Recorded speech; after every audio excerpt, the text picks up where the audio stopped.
A two-time Pulitzer Prize winner, William Faulkner is considered one of the 20th century's greatest writers. He was born on September 25, 1897.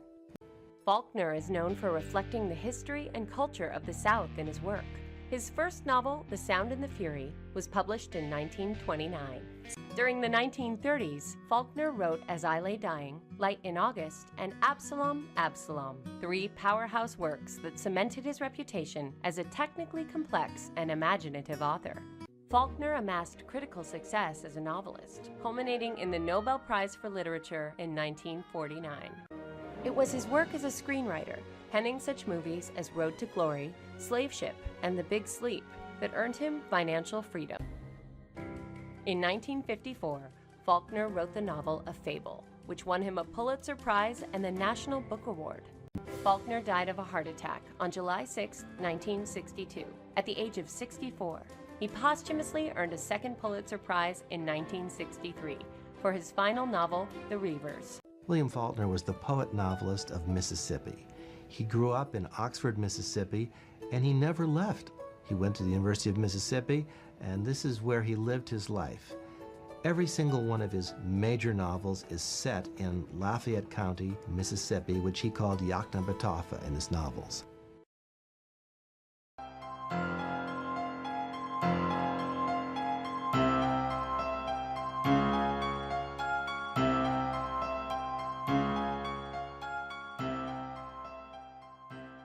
Miss Emily had been a tradition, a duty, and a care, a sort of hereditary obligation upon the town, a small, fat woman in black, with a thin gold chain descending to her waist and vanishing into her belt, leaning on an ebony cane with a tarnished gold head.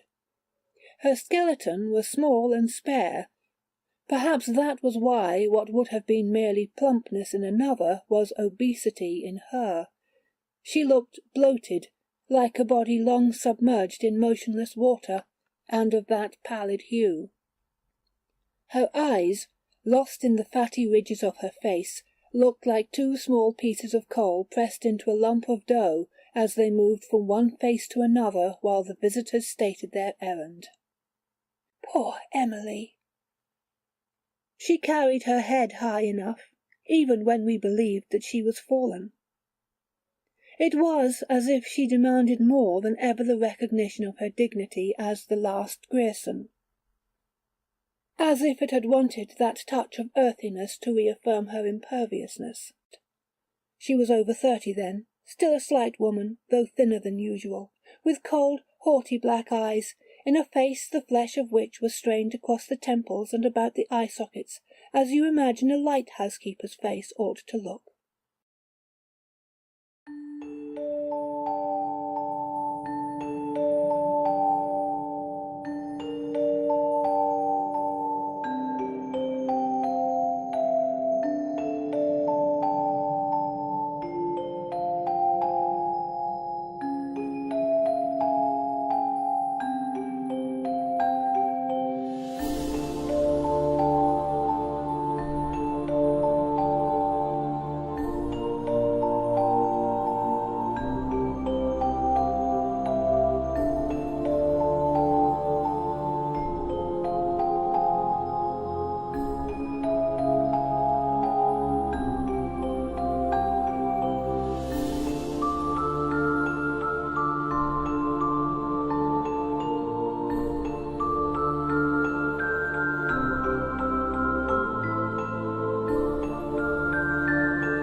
We had long thought of them as a tableau, Miss Emily a slender figure in white in the background, her father a spraddled silhouette in the foreground, his back to her and clutching a horsewhip, the two of them framed by the back-flung front.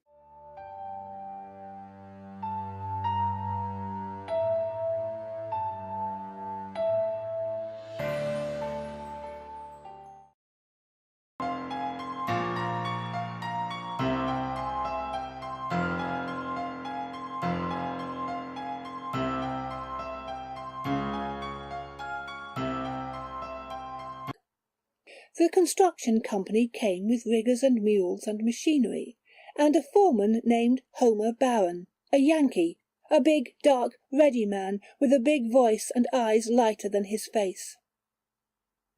The little boys would follow in groups to hear him cuss the riggers, and the riggers singing in time to the rise and fall of picks. Pretty soon he knew everybody in town. Whenever you heard a lot of laughing anywhere about the square, Homer Barron would be in the centre of the group. Presently we began to see him and Miss Emily on Sunday afternoons driving in the yellow-wheeled buggy and the matched team of bays from the livery stable.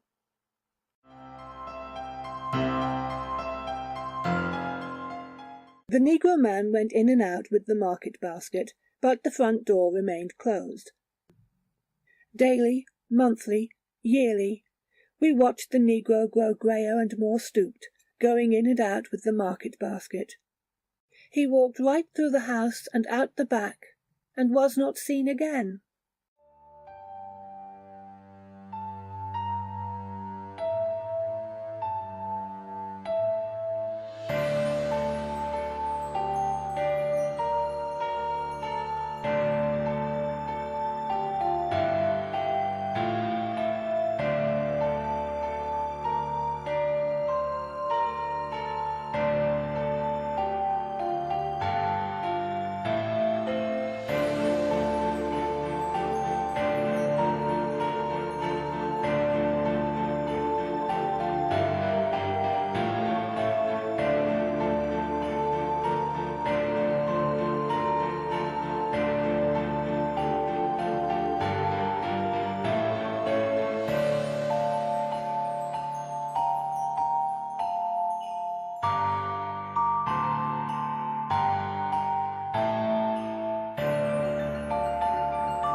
when the town got free postal delivery, Miss Emily alone refused to let them fasten the metal numbers above her door and attach a mailbox to it.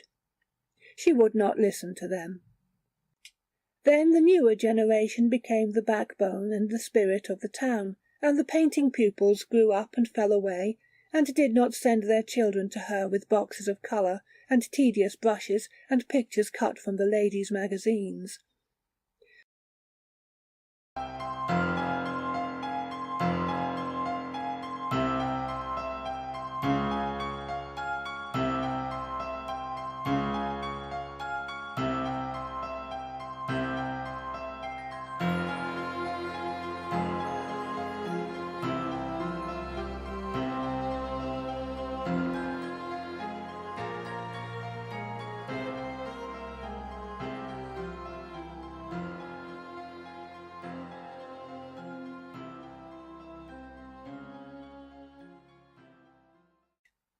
Thus she passed from generation to generation, dear, inescapable, impervious, tranquil, and perverse. It was a big, squarish frame house that had once been white, decorated with cupolas and spires and scrolled balconies, in the heavily lightsome style of the 70s, set on what had once been our most select street. But garages and cotton gins had encroached and obliterated even the august names of that neighbourhood. Only Miss Emily's house was left, lifting its stubborn and coquettish decay above the cotton wagons and the gasoline pumps, an eyesore among eyesores.